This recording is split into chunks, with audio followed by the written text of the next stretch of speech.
conventional medicine and Chinese herbal medicine.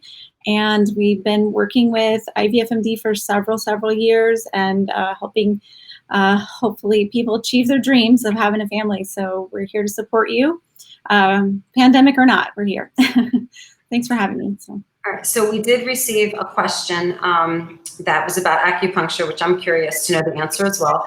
And it talks, the one question that we received on the Instagram IVFMD website was laser acupuncture versus standard acupuncture, which shows positive results for fertility. I mean, I assume, my assumption would be, you know, as a non-acupuncture person, as a traditional doctor, you know, that stimulating a nerve is stimulating a nerve, whether it's with a needle or you give it a little extra boost with a laser, but I have no idea. So if you could enlighten us on the difference between the two, that would be awesome. Yeah, we actually, there's been a few studies about laser acupuncture performed at transfers. I think it was in a center in the Northeast. I can't remember the name. So that has, you know, gotten a few studies, and I think that laser acupuncture is helpful. We do have cold laser here as well, but we just tend to stick to the tried and true. What's shown the most results as far as the most research has been acupuncture and electroacupuncture. So that's what we still stick with here, and sometimes we'll also do some laser acupuncture in addition to it.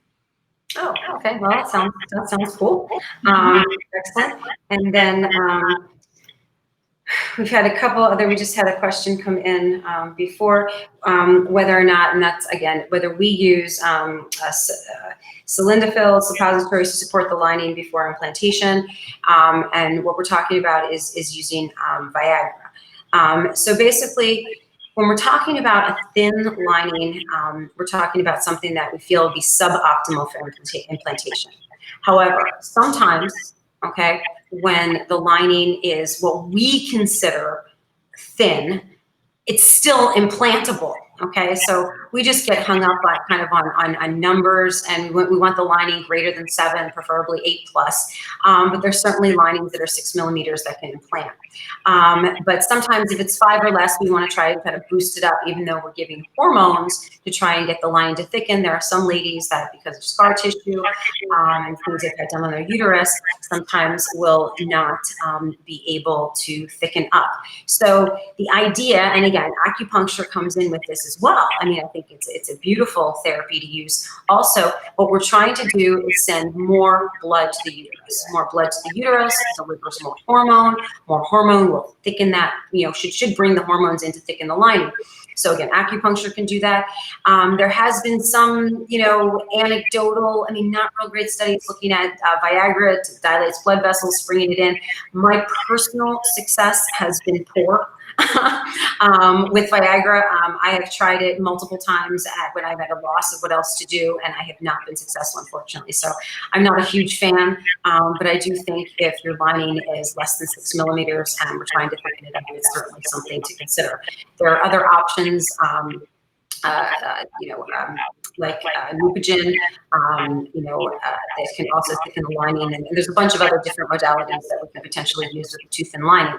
However, one of the things, interestingly, that I've done for several patients, has been when they've had too thin a lining, and I've thought of every possible thing. We've done the standard stimulation, we've done natural stimulations, and we still can't get the lining to thicken up. And one of the things that we've done is actually try and see if the lining is receptive, because there is a test out, it's called an endometrial receptivity assay, and it's taking the patient through a mock cycle. So it's a fake cycle, which obviously we canceled if it was too thin. But biopsy the patient, biopsy when you would think biopsy the endometrium when you think you'd be replacing the embryo. And we have found, surprisingly, that endometriums that we felt were suboptimal because of the thickness measuring on the ultrasound have actually been found to be receptive. And I've had several patients who, again, I've transferred in where I would not have transferred in, and this endometrial receptivity test has said it's been receptive, and presto, it worked. They were pregnant. So, you know, a lot of this data that we have, I mean, nothing's an absolute. when we're trying to thicken a lining. So we always have to customize to the treatments to the patients. So Dr. Duro, have you had situations where you've, had patients come to you like, oh my gosh, thicken my lining? Yeah, a lot, like every week. Every week, okay.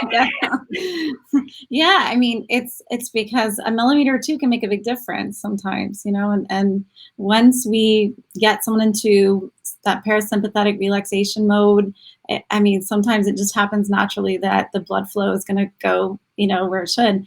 And also we do a little bit of abdominal massage with alignment of the pelvis, and also working with electroacupuncture. So all those things are helpful. And also we try to work with heat a little bit, and also, just gentle walking, things like that. But I think massage is great too. I mean, just things to help you relax a little bit. It doesn't even have to be abdominal massage. The lymphatic system flowing. I mean, it's I just think that the massage and the acupuncture is such an adjuvant to what we do traditionally. It's like, I have hormones to give, I can give them shots and suppositories and patches and pills. But again, sometimes my medicine isn't being delivered to where it needs to go. And that's where this collaboration that we have with, acupuncture physicians, we've got a huge network of them. It's Dr. Duro's in our backyard. So she's super, super convenient as far as, helping our patients out. And she comes to our office and helps our patients out, before they have the transfers. It's been really amazing that the collaboration between, Eastern and Western medicine has really helped patients, improve their lining, improve their implantation rates in general. No, it's really great. You guys are integrative in your approach too, and you have, all kinds of resources for patients as well. So sometimes it takes more than one thing. You need a combination approach. So I think that's great. We have a lot of questions coming in now. Yes, I got a question here. So active. That's awesome. Is about tubes. Is that the one that we're saying? It's what can be done if the tubes are blocked? Okay. So tubes are, interesting because there's tubal blockage and tubal blockage.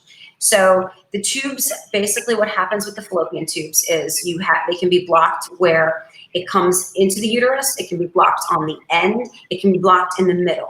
The middle is not, super common when we see a blockage on there. So I want to start off with, how do we test if the tubes are open or closed? So the first way we test is a test called a hysterosalpingogram, okay? Or this is an X-ray that we do in our Cooper City office. We have excellent pricing for this. It's only $450, for the test, which is the hospital you go. It's going to be about $1,500 if you're going to pay out of pocket for this test. But it can easily diagnose whether there's a tubal problem. Okay, so what we do is we bring you in, and we bring you in right after your period stops. And then it has to be before ovulation, so it has to be in a very small window between day 5 and day 10 of your cycle. I put a small catheter in your uterus, and I deliver a radio-opaque dye. And then we have a machine called a C-arm that goes over your belly, and we take pictures. And so as I gently insert the dye into your uterus, we see whether the dye will go out the fallopian tubes, and whether it's blocked where they come off the tubes, or whether it's blocked at the end. And it's, again, rarely blocked in the middle. So there's different treatments, okay, as far as where the tubes are blocked. So if the tubes are blocked where it comes right off of the uterus, number one, that might be actually a false positive. If the uterus is in spasm when we're doing the test, sometimes the dye won't go out. So many times you just have to actually be patient. And I've just learned this over the years. So, don't count the tubes out if when you initially put the dye in, it doesn't go out. Sometimes the uterus just has to relax and let the dye go out. And I have been surprised. I turn off the machine, I talk to the patient, we have a little conversation, that when I've turned the machine back on, and I take the picture, it's like, oh my gosh, the tube's opened up. So, you can't be too quick at this test. You also can't be too quick inserting the dye, because sometimes the uterus will cramp if you insert it too quickly. And this is what sometimes happens in the hospitals if a non-gynecologist performs the test. So we always have to be suspect about the tubal occlusion when it's called proximal, when it comes right off the uterus. If we feel it's real occlusion, okay, and there really could be a blockage there, like if someone had surgery and we think there's some scar tissue right there, the one thing that we can attempt to do in the office is actually under fluoroscopy, so under the X-ray, we can put a tiny little catheter and try to feed it through exactly where we think the hole for the fallopian tube is. This works. It doesn't work great, but I certainly have done it successful multiple times in the last 22 years. But again, special cases. Then there's the tubal blockage that's in the middle of the tube. Okay, the middle of the tube is something that really can't be repairable. That is usually caused by an inflammatory condition called SIN, or salpingitis erythematosa. I mean, that's a terrible disease to have. We think it's caused by previous infection, but that just can't be fixed. So middle blockage is just a no-go. Those patients really need to do in vitro. Then there's distal tubal blockage, so on the end of the tube. And there's different degrees of it. There's some degrees where the whole tube is completely swollen. If the whole tube is completely swollen, okay, it's very, very rare that surgery would be able to correct this. However, if the tube is blocked on the end, the distal end, and there's fluid in it, it is only going to decrease the chances of implantation. So in those cases, what I usually do, I say, look, your tube does not look healthy. We'll operate on the patient, okay? And the first goal of the surgery is obviously to see if the tube is salvageable, okay? And it will only be salvageable if there's fingers on it. So the fingers on the end of the tube, they're called fimbria, okay? They're like little feathers. And these is what picks up the eggs, okay? So if the feathers are damaged by whether it's endometriosis disease, whether it's infection, whether it's prior surgery, adhesions, I mean, all sorts of reasons. If the fimbria are damaged, that tube is not repairable. And it will only benefit the patient to remove the tube. And it'll benefit her success with IVF and implantation, and even benefit her success naturally. I've had many patients where I've had to remove one tube because I didn't think I could fix it, and she has successfully conceived on the other tube. So, you know, it's not, all hope is not lost, you know, if one of the tubes is blocked. But again, you have to decide, you know, so a question of where, you know, the tubes are blocked depends on, again, where they're blocked and what they're blocked from, and whether one or both of the tubes are blocked. So hopefully I answered the question, because again, it was, you know, there's so many little nuances as far as, you know, tubal blockage is concerned. And all right, so I know there's different enzymes you guys use. If there's, isn't there different things that you can use from the acupuncture to try and like increase blood flow and break up adhesions and things like that? I have had some patients who have said they've done this, and I've repeated their X-ray after they've gone through acupuncture and some enzyme treatment, and it's like, wow, that worked. I'm not schooled in it. You know, I'm a surgeon. I'm schooled in fixing things with surgery. But I have seen some success. So could you have a take on that, Dr. Durrell? Yeah, I mean, the tubes were really lit up, like really with, I mean, acupuncture, it's difficult to do anything with that. But I think when it's functional, like you said, where it's just kind of like a kinked thing and then it relaxes and then the tubes go through and all that. Again, I think it's important to go to you guys, because if they were at a hospital, I can just imagine them leaving thinking, oh my God, my tubes are blocked and there's no way I'm going to get pregnant. And I've even heard that they inflate the uterus also with the HSG in the hospitals with a balloon. I don't know. Someone was telling me that happened to them, and I'm like, that's odd, you know. But well, there's a little balloon on the end of the catheter that just holds it in, so we can, you know, so we put some pressure into the uterus. But you have to remember, the uterine cavity only really holds 3 cc's of liquid. So if you put the liquid in too quickly, the uterus is going to like cramp up. And you get that's why it's you know, from that type of test. But like, sometimes if we get some cramping, I'll actually repeat the test in a subsequent month. I'll give the patient, you know, relaxation agents, you know, anti-cramping medicine, Motrin, sometimes Valium, in order to kind of keep them relaxed, keep their uterus relaxed. And many times, if we had a bad result, 1 month of blocked tubes, sometimes a repeat test, I actually have success, and it's like, all right, it was a false positive blockage. It really wasn't true. Yeah, so I think that's important. And when I think where we can help is with very tiny fibroids, really tiny fibroids, and also sometimes tiny cysts. We can work with those naturally. A lot of times they'll be, you know, come back and the ultrasound will not show the fibroid anymore. And so it's funny, as one patient, the doctor's like, well, it was never there to begin with. We're like, yes, it was. We saw it on the ultrasound. But so we have herbs that can kind of help with that microcirculation and help with, sometimes they'll actually come out in the period. They'll see little stalks, or they'll see all kinds of things there. So that's what we try to focus on. And then enzyme treatment, also after any surgical procedure, if it's okay with the doctor, we try to work with giving the enzymes right away so that it helps with the healing process and also the circulation. So okay. Yeah, again, I mean, I haven't had a lot of patients use the enzyme treatment, but I've had patients who've used it and they said, oh no, I've used this, I want to try my X-ray again. And I've been like, oh my God, wow. Sometimes it works. Yes, it's worth a try. Yeah, I've been quite shocked. All right, so we got a next question here. This is also a very kind of broad question, talking about fertility, fibroids, and over 40. All right, so that's a loaded question. All right, so let's first talk about fibroids. Okay, so fibroids, they come in multiple different varieties and oodles of sizes. So mainly for fertility, the fibroids we worry about are the fibroids that are inside the uterine cavity. Okay, they're the ones that are a problem. Fibroids in the muscle, it depends on the size. Usually fibroids outside the uterus, okay, are not that big a problem unless they're really huge and they're distorting the anatomy. So first of all, fibroids, any fibroid that's encroaching on the uterine cavity, okay, or inside the uterine cavity, number one, needs to be removed for fertility, okay?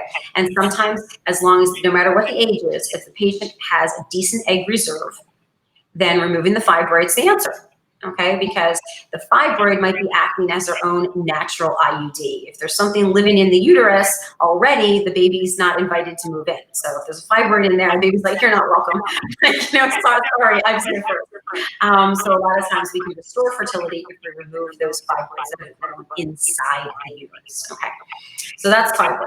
Now, fertility over 40, okay, that has to do with age, okay? So aside from the fibroids, what we have to look at in the patient who is 40, we have to look at her egg quality and her egg quantity. So that is super important in order to predict success with whatever treatment that we may be doing. Natural fertility, whether it's just using fertility pills or using artificial insemination or using in vitro, it all depends on age as well as these hormone levels.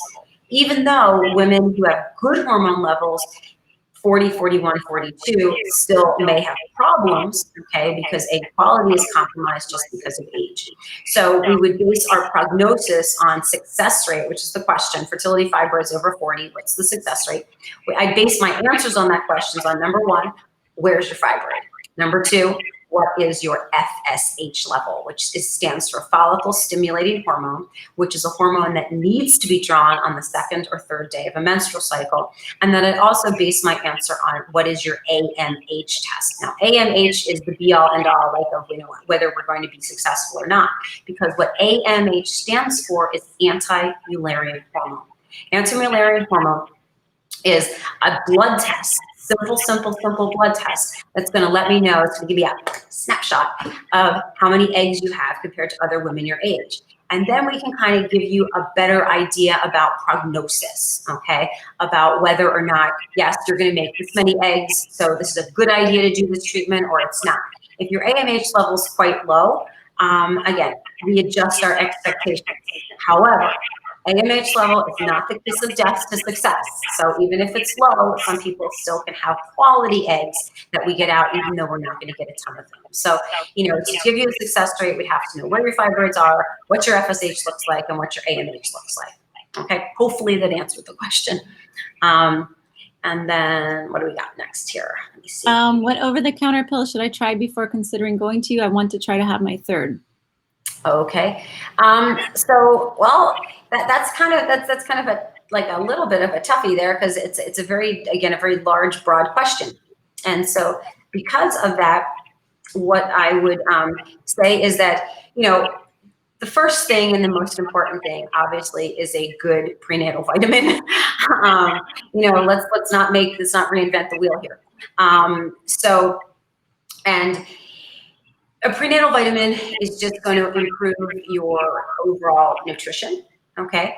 And so we look at a bunch of different things. So we'll look at, first of all, your age. That's clearly the first thing that we look at. But then if you don't want to see a fertility specialist and you're still just trying on your own, make sure you're taking a fertility vitamin that's quality, okay? And we want to make sure that your fertility vitamin has a more absorbable form of folic acid in it that's called alpha methylated folate. And my my daughter just introduced me to this website on these excellent over-the-counter prenatal vitamins, which really have, and I looked at them, and they are excellent. And then I had looked at a chart of a patient today, and these are the vitamins that actually Dr. Rosef recommends. And they're ritual prenatal vitamins, and they have this extra folic acid in them. And this extra folic acid will just help improve your folic acid stores to prevent birth defects while you're trying on your own. So, over-the-counter pills, prenatal vitamin with an alpha-methylated folate is the #1 thing that I would recommend. And then, there's no just kind of, one-size-fits-all supplement other than that in order to say, hey, this is going to help you get pregnant. So if patients are trying, and if they're over the age of 35 and they have been trying for more than 6 months, I personally would recommend a fertility workup. Okay, so fertility workup would involve checking, the husband's sperm, checking those hormone levels of FSH and AMH, checking the fallopian tubes, okay, and just trying to determine, is there indeed a problem? And then if there is a problem, we can certainly address it.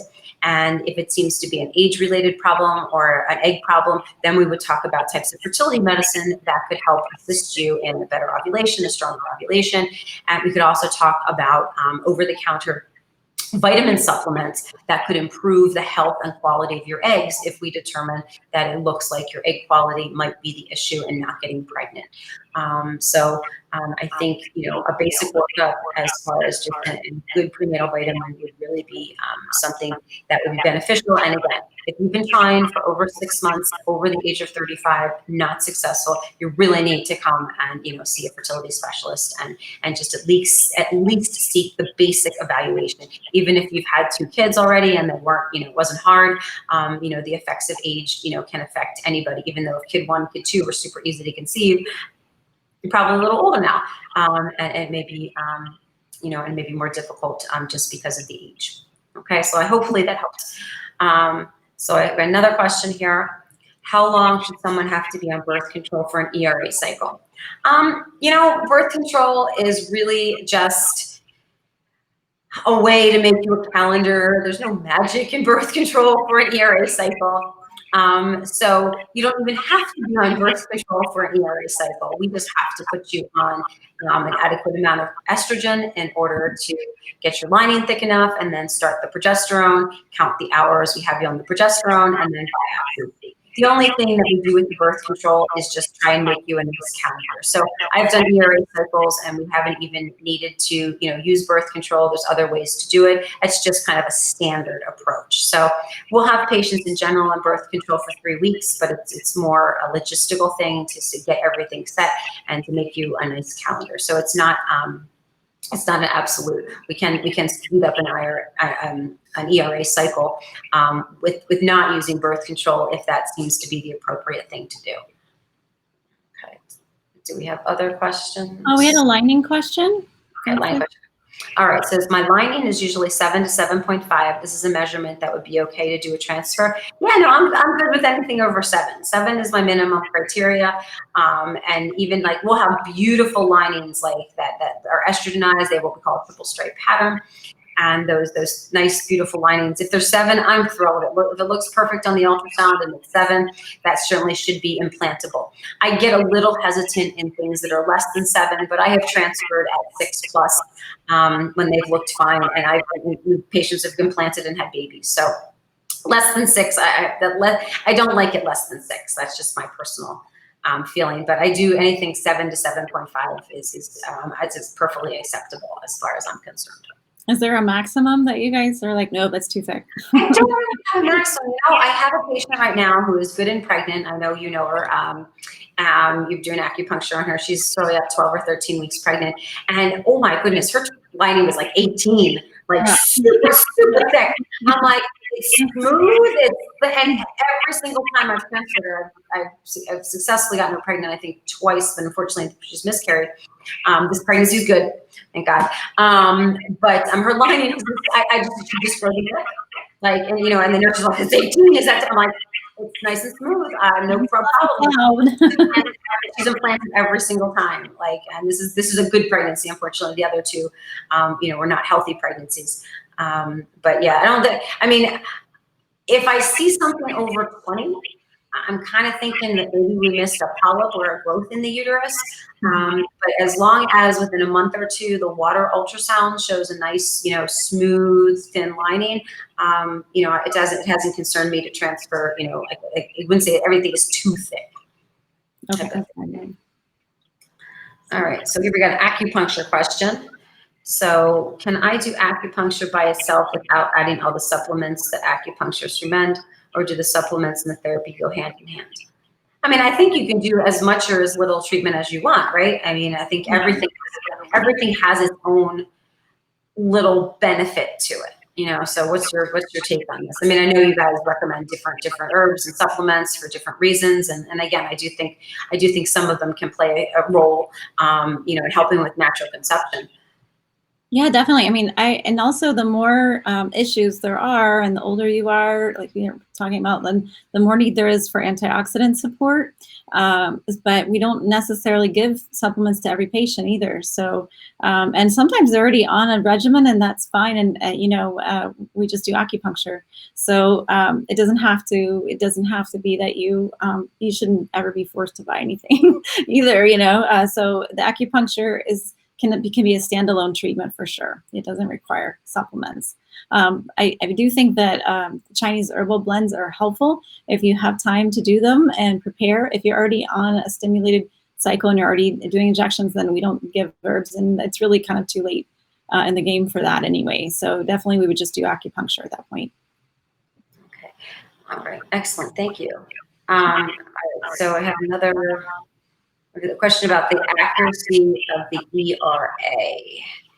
So what an ERA is again, it's called the endometrial receptivity assay.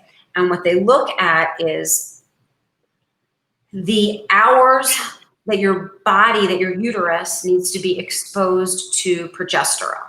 Okay, so the endometrium matures in an hourly way after ovulation on how much progesterone it's exposed to. So normally, again, there's a certain window that most patients are good with, that patients need a standard, essentially, it's like kind of 6 shots of progesterone before we transfer. It seems on how many ERAs we've done, it's almost impossible to give too much progesterone, but it is possible to give too little progesterone.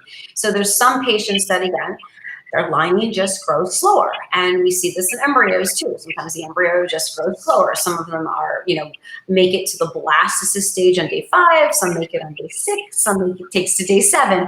And the endometrium works the same way. Sometimes it grows a little bit slower and it's not ready on day 5. And it needs a little extra hours. Some people need 12 hours extra. Some people need 24 hours extra. We've had good success with it, okay?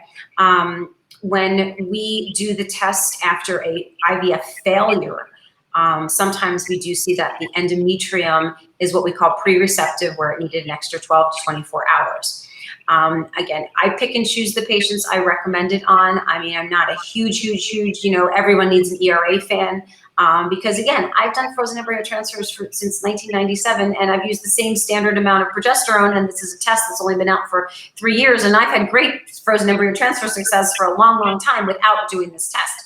However, in this new day and age of single embryo transfer and testing of the embryos, we really want to try and maximize the success of implantation to figure out exactly and customize exactly how much progesterone that patient needs.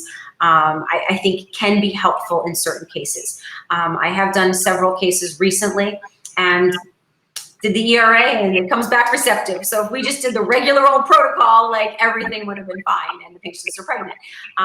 But I do think there is some utility to it with the pre-receptive to give them an extra 12 hours, extra 24 hours. I mean, I do think there's something to it. But we also have to remember that the body can change. So where you do the ERA cycle and you expect the body to work the same way in the subsequent cycle, sometimes it doesn't. So, I mean, I think the utility of the test and the accuracy of the test is, 80 to 90%. I mean, no test is perfect. Even the biopsy of the embryos isn't perfect. But I do think it's an adjuvant test to try and maximize success. And that's all we're trying to do when we're using a tested embryo that we know is 99% genetically normal. I think that to test the endometrium and test the window of receptivity, can help, certain population of patients, especially if you don't have, a wealth of embryos.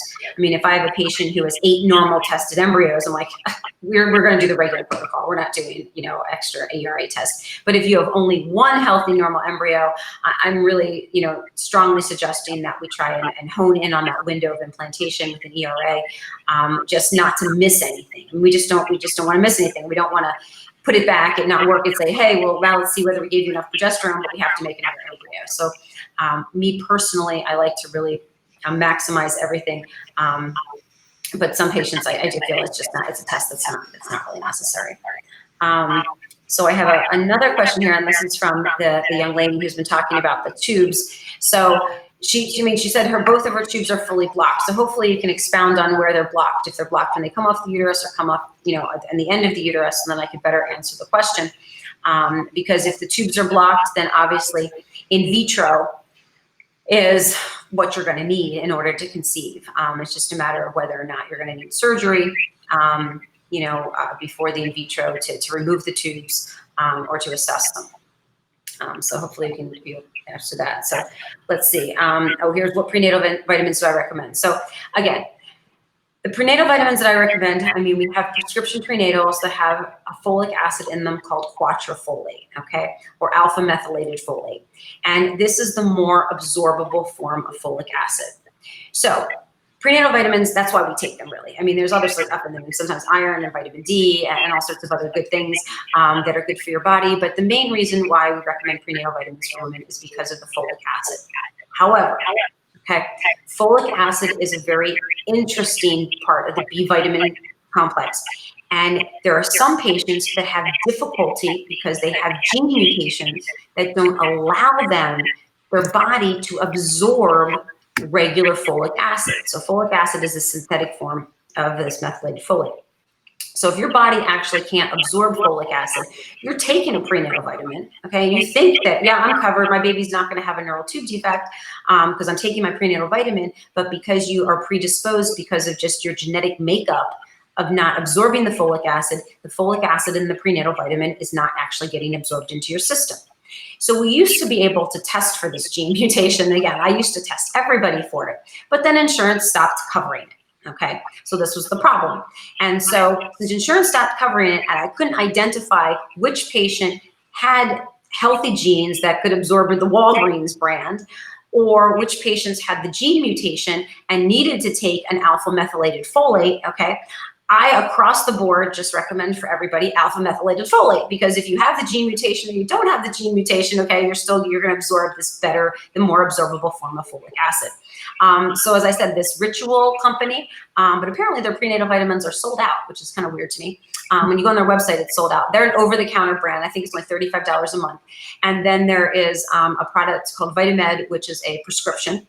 That has quatrefolate in it, and then Nest Tabs is another prescription prenatal that has quatrefolate in it. So I am completely biased towards a prenatal vitamin with alpha methylfolate, quatrefolate. It doesn't matter whether it's prescription or over the counter. It's just something with a regular folic acid. If you're predisposed with this gene mutation not to absorb it, you think you're doing good for your baby and you're not.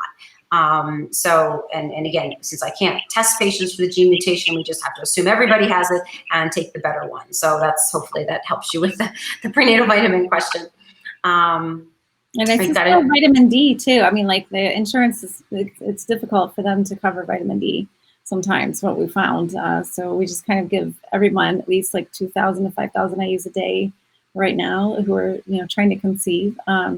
Unless their levels are already really high. But we talked about this before, you don't really see that many high levels.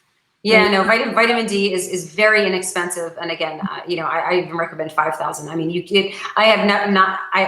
had patients on 5,000 and 10,000 of vitamin D a day. I haven't anybody with a toxic level, like nobody. Yeah. Like nobody. It seems to be almost impossible. Like even though it's a fat soluble vitamin and you can potentially, become toxic because it can build up in your system. I just have not had the experience of having patients OD on vitamin D. Yeah. And so here's a question. I'm curious how Janet Jackson had a baby at 50 and delivered other special cocktails for celebrity. Okay, the special cocktail is called donor egg. Yeah. That's a special cocktail. Your uterus can carry a baby. I mean, we just posted on our IVFMD Instagram story, a 51-year-old mother carrying a baby for her, daughter, with a problem. I know. I was like, but so, your uterus can become pregnant. So Janet Jackson's uterus is probably in decent shape. But there are no IVF pregnancies over the age of, I believe, 47, that with their own eggs. But you can get a uterus pregnant with an egg from a younger woman without a problem. So whereas obviously we'd have to make sure she's healthy, and her uterus is healthy, and her body's healthy, and her heart's healthy, and her lungs are healthy, and her circulatory system is healthy. She's not taking any special cocktails to make her eggs good. She's just getting an egg from someone who's younger. So we cut off our use of donor eggs at 48 and a half. We try not to get patients pregnant past that, or not have them begin the process past that, just because of there's social reasons for that. But when you have celebrities getting pregnant, I believe, I think, what was it? Joan London. Yes, Joan London. Joan London years ago had babies at, I think, in her late 40s. It wasn't her uterus. She actually used a donor egg and a surrogate. Yeah. Okay. And she had twins. I think she's now 60 or something. Her twins are teenagers. But she went in, I have an article from like 2004, 2005, where she opened up to Good Housekeeping. Okay. And she said that I used a donor egg. I was 45, 46. I had a new husband, blah, blah, blah. And I used a donor egg. So a lot of times when patients who are older conceive, it does give patients the perception that, yes, there's some fountain of youth that the celebrity paid for, that the doctors aren't letting me in on. But that fountain of youth is too expensive. I can't do it. But no, the fountain of youth is called donor eggs. So that's usually what most patients over the age of 43 are using. So let's see, if you're under 30, I've been trying for years. When should you make the ultimate decision to see a specialist? Okay, so under 30, there's pretty standard rules for under 30, and usually it's a year. Okay, so if you haven't conceived in a year, 85% of patients who are under the age of 30 really should be pregnant within a year. Okay, now a lot of patients, again, let me just use a personal experience, like my niece who was 26. Okay, I mean, I would expect my niece got pregnant. I mean, if she got married in June, and I expected her to be pregnant in July. So July goes by, I haven't heard she's pregnant. August goes by, I haven't heard she's pregnant.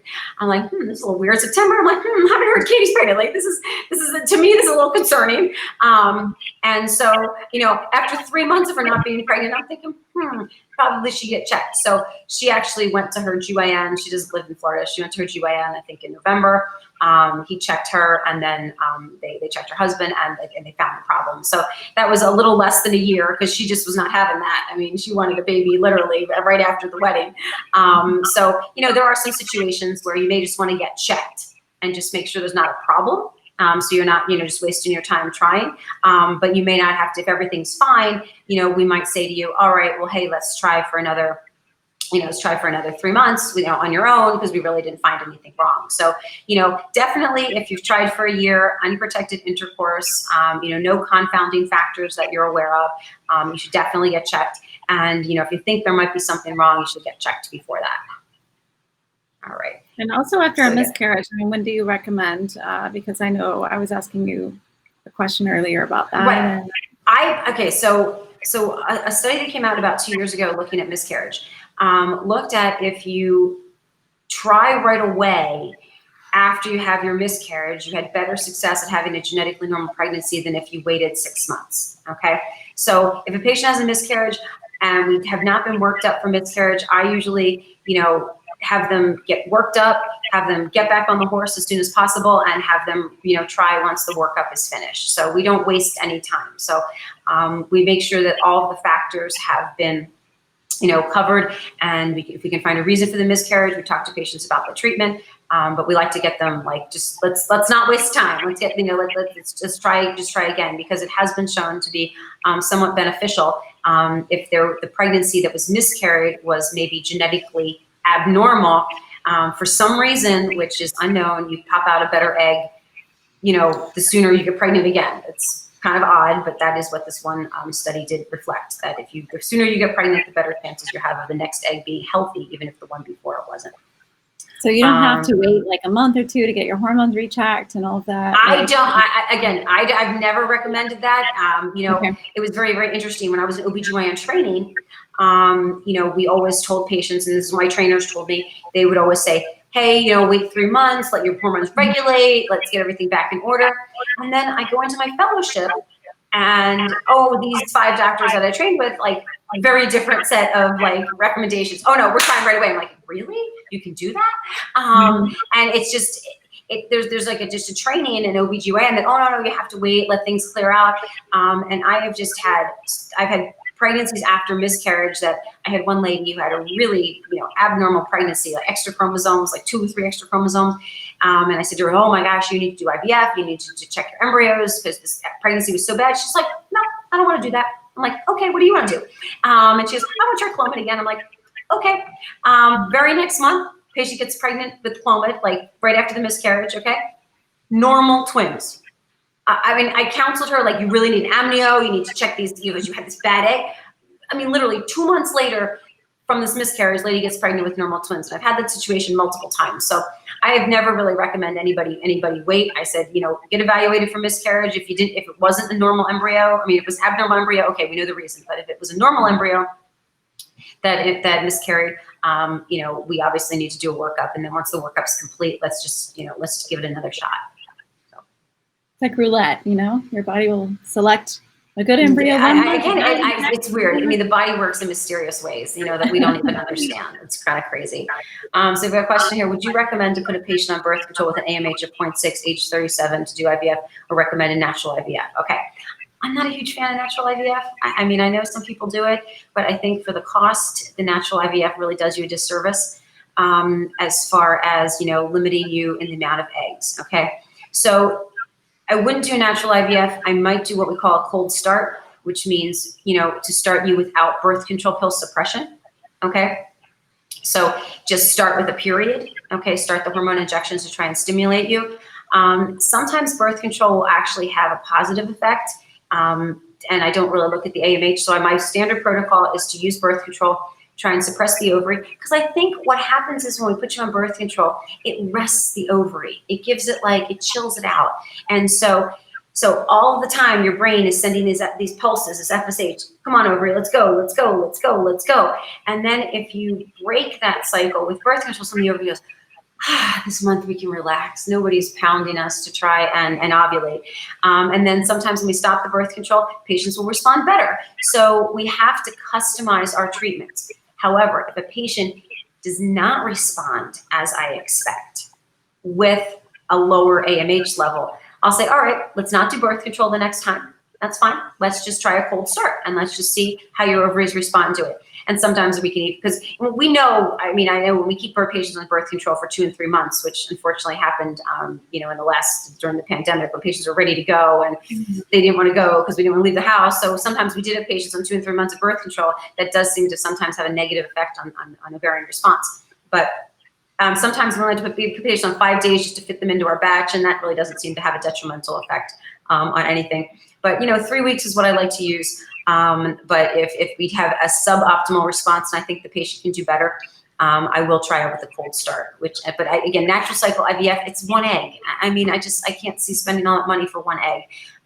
Let's try and at least get 2 or 3 is my minimum. I like 3 eggs to make it sound reasonable, and I have definitely had success with 3 eggs, which sometimes can be considered suboptimal. But hey, if they're 3 quality eggs, who cares?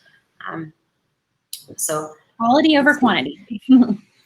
Let's see, is there an over-the-counter pill you recommend that I can help? Again, I think I answered that question about the prenatal vitamin.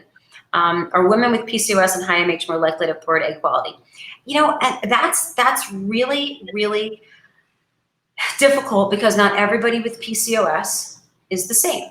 So some patients are heavier. Okay, some patients have problems with insulin resistance. Some patients have PCOS, meet the criteria, but are, thin or lean PCOS. So you can't really, quantify everyone with PCOS I mean, I've had patients with PCOS that have gotten, 15 embryos biopsied and 10 are normal. And then I've had patients with PCOS that everything's died in the dishes and we haven't even been able to biopsy. So there's a multitude of factors that you have to look at with PCOS patients. You have to look at insulin levels. You have to look at metabolism. You have to look at just health in general. You have to look at vitamin deficiencies. You have to look at diet. I mean, there's so much involved with a PCOS patient, and everybody does not fit into the same mold. So again, I've had PCOS patients with high AMHs with like amazing, beautiful quality eggs and embryos, and others that are just like what happened? You make 30 eggs and everything just dies in the dish and I get one embryo or something terrible like that. So there's a multitude of factors that anybody with PCOS has to look at from a health standpoint. And then does insurance companies include the acupuncture treatments? What do you get for insurance coverage? Yeah, we are in network with United and Cigna. We accept Aetna. Oh. There's several others. So I think you just have to check with your individual plan to see if it covers acupuncture. They're not going to usually cover the acupuncture at the transfer because that's actually a longer treatment. It's 2 treatments in one. And it's usually a few hours that we're there. But most of the time you can check, you can just call your insurance company, ask if you have acupuncture coverage, and then find out who's in your network. We do have a question that was submitted. I just want to get it in before we run out of time. Someone said, I want to ask the doctor's opinion on advanced ovarian endometriosis at 38 years old. I went through my first cycle and got 1 embryo. I didn't do genetic testing. In your experience, what's the success rate in these cases and how can I improve my chances of getting pregnant? Oh my, these are loaded questions. Where's that one again? It's about endometriosis? Well, it was actually sent to our Instagram. Okay. So just one more time, so it's about advanced endometriosis. Yes, ovarian endometriosis at 38 years old. Went through my first cycle and got 1 embryo, didn't do genetic testing. In your experience, what's the success rate in this case and how can I improve my chances of getting pregnant? Okay, well, again, total step back, okay? Again, I don't know whether you did it with us, hopefully not. But again, I do have patients that happens to. So you have to take a step back and look at, again, your metabolic status, your nutrition status, your AMH values. There's so much preparation that goes into the eggs that are going to come out in order to help them be healthy and grow to the end. And in the 3 months before you do your IVF, we really have programs with our nutritionist, Dr. Montenegro, and she tries to optimize your particular metabolic status before we even stimulate you. And that in itself, okay, whether your problem is PCOS or whether your problem is endometriosis, it doesn't seem, she tries to optimize your health before she lets the doctor stimulate you. So, and you can't just say that if one cycle went bad, all the cycles are going to go bad. I mean, we'll have cycles where patients, everything dies in the dishes. In the next cycle, the patient gets, 4 beautiful blastocysts. Sometimes it's changing meds. But if you didn't have your metabolic status optimized before you went through your treatment cycle, that certainly would be where I go to, with a repeat cycle. But just having that happen in one cycle and having endometriosis is not the kiss of death to never having your own baby. Okay. And perhaps that ovarian endometriosis was the issue with getting only 1 embryo, or I'm not sure. Endometriosis is endometriosis. I don't think it matters whether it's on your ovary. I mean, I've taken eggs out of ovaries with huge endometrioma, so it's a cyst with the endometrioma. The eggs develop around it. I just kind of put the needle around it and kind of avoid the endometrioma, and we get healthy eggs and healthy embryos. So having even advanced endometriosis that you don't operate on, we've had multiple successes with that. It's been, really quite amazing, because it's not that people say, oh, I have endometriosis, so my eggs are bad. It's not the disease. There's so many other factors involved, because we get endometriosis patients pregnant all the time. I mean, without even operating on them. So it's pretty neat. So what was the other questions here we have? I think we got. Oh, yes. Can I have an IVF if I've had some tampons? I'm not sure what that word is. Fallopian surgery 4 years ago. Yeah, I I'm not wasn't sure sure. what the question was. Says if I can I have IVF if I've had a tampons just with fallopian tubes? So okay, just simple about fallopian tubes. Okay, IVF was created for patients who don't have fallopian tubes. Okay, so that's the bottom line. That's why it was invented. You know, people don't have tubes because the tube is where the egg and the sperm get together. So if your fallopian tubes are blocked at the end and filled with fluid, they need to be removed before the IVF because that will poison the inside of your uterus. Okay, if your fallopian tubes are just gone, okay, or blocked where they come off the uterus, okay, IVF is the answer. So absolutely, you can have IVF, you know, if the tubes are gone, you know, if the tubes aren't there, or if the tubes are blocked, we would remove them for you to do the IVF to improve success. So again, IVF is the answer to patients with blocked tubes. I mean, that really is what it was invented for, you know, with the first IVF baby 43 years ago. And then, so the folic acid, I see this question, type the folic acid. So the folic acid, it's methylated 4th generation folate. Okay. I typed quatrefolate. I don't know if or like quatrefolate. I mean, I can. okay. I I can't typed type it in the the comments, but if you want to type in a different one, I hope I spelled it right. Comments. Let's see. It's I don't know if I spell it right. Quatre. Oh, I'm terrible at typing. Quatra. Folic. Hold on. Yeah. Folic. Quatrafolic. Okay. Yeah. Or hold on. Let's see again. It's I keep doing that wrong. Or fourth generation methylated folate. Okay. Did you write it right? Okay. Thank you. What can I do or eat to increase my AMH level? So AMH is a pretty static test. Okay. It's not supposed to vary too much. There's not really a lot you can do to change your AMH level. The only thing that you can do is alter lifestyle. Okay.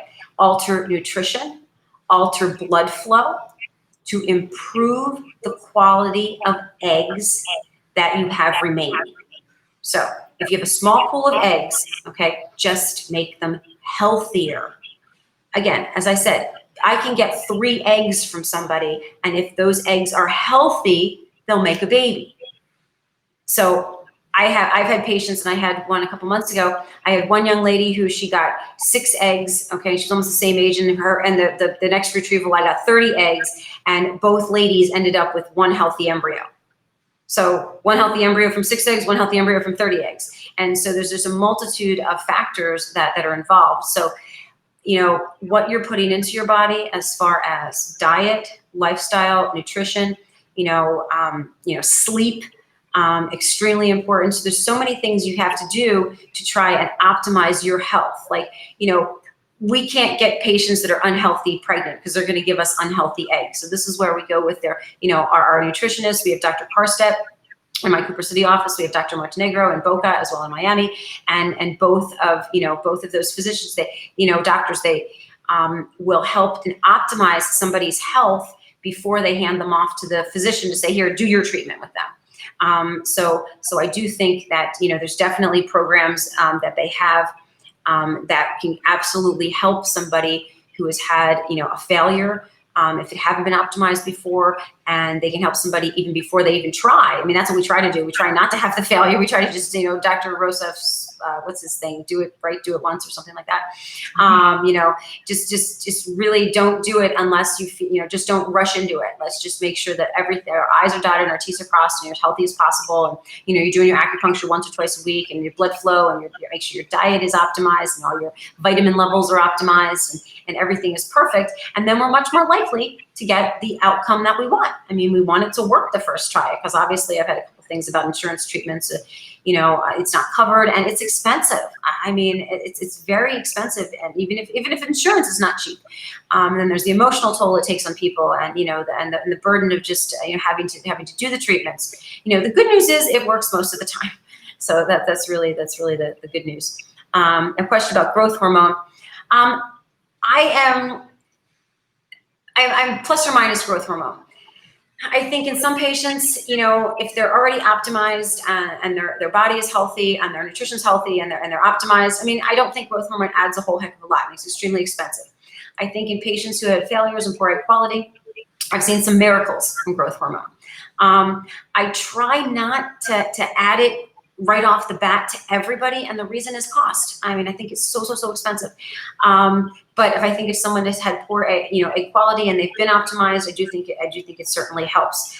To give it to everybody, and there was a study published a month or two ago looking at giving growth hormone to one cohort of patients, and then have another cohort of patients, got it and one didn't. They took them through IVF. The patients who got the growth hormone got more eggs, okay? They got more embryos, okay? This was proven in a prospective trial. However, at the end of the day, the live birth rate was the same in both cohorts. So the woman who didn't take growth hormone had the same amount of babies as the woman who did take growth hormone. So that's like, it's like, what do you do? So I think it really is a very customized approach. If something didn't go well the first time, growth hormone is just something to add, but I don't think to add growth hormone like right off the bat is really worth the cost for everybody. If we have compromised AMH level, I'm going to try the growth hormone right off the bat to try and optimize things. But if we have a patient with tubal factors, the only reason she's not getting pregnant, she doesn't have tubes. Okay, I'm not going to use growth hormone on her. I mean, come on. I mean, we know the reason why she's not getting pregnant. She doesn't have tubes. Or if we have a patient with male factor, so the sperm need to be injected into the eggs, and there's nothing wrong with the patient. Again, the growth hormone I think is an extra $3,000. That's overkill. So I think to use it judiciously, in case on a case by case basis, I think it is, I think it is an adjuvant to IVF. So I'm a growth hormone fan, but not for everybody. And for men, does it help with sperm count or no? Have you seen any issues? For growth hormone? Asked me that today. I haven't used it with sperm. I just found it's just so expensive. That's the problem. So what can help increase sperm quality in a partner with low sperm count? Lifestyle, okay? I mean, it's incredible how lifestyle can improve so much with sperm. Radically important. If the guy is eating crappy and he's not sleeping and he's drinking alcohol and he's smoking, stop all those things. Stop all those things. And the dramatic effects that I've seen are just like night and day when patients get on board and the couple gets on board in general with health. It's really amazing what a difference it can make. And smoking marijuana too. I've seen that so much. Smoking, yeah. And if you have a low smoke, don't smoke, don't drink. Come on, no fried food, no fast food. Just to optimize your health. It carries over into your sperm. I've seen it. I've seen the changes. Going, wow, and remember, you have to stick to it as a guy. 3 months. It takes 72 to 90 days to make a sperm. So you can't eat healthy for a week before your semen analysis and think it's going to change. That's not the way it works. Okay. You really have to commit to that healthy lifestyle.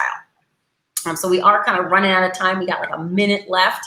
Okay, I'll answer the acupuncture question really quick. Okay. You get acupuncture prior to embryo transfer 6 weeks prior, if you can, at least 6 weeks prior, twice a week. And the day of transfer also, if you'd like to do that. So I know we're about to end. Hopefully we got to everybody. Okay, awesome. So anyway, and I just want to say in the last 42 seconds, so Dr. Ellen Wood, Cooper City office, IVFMD. Please follow my Instagram account as well as IVFMD, because obviously you're following them if you're on this Instagram live. So I'm at Dr. Ellen Wood, and then Dr. Duro is at FL Complete Wellness. So make sure you're following her as well.